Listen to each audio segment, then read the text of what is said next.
Magandang hapon po sa inyong lahat. Ngayon po ay January 29, 2026, araw po ng Huwebes. Ito po ang resulta ng 3D Lotto at 2D Lotto ngayong 2 p.m. draw. Kung bago ka pa lang sa aking channel, pwede kang mag-like, share, at subscribe para updated kayo sa mga PCSO lottery results araw-araw. Para sa resulta ng 2 p.m. draw para sa 2D Lotto, ito po ang mga winning numbers.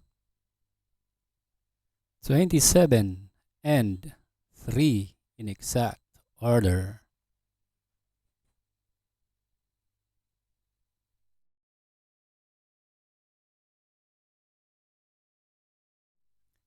Para sa 3D Lotto ngayong 2 p.m. draw, ito po ang mga winning numbers.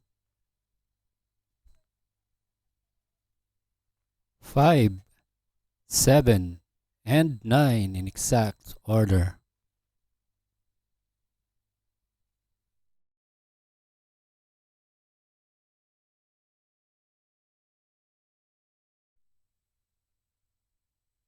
Congratulations po sa lahat ng nanalo.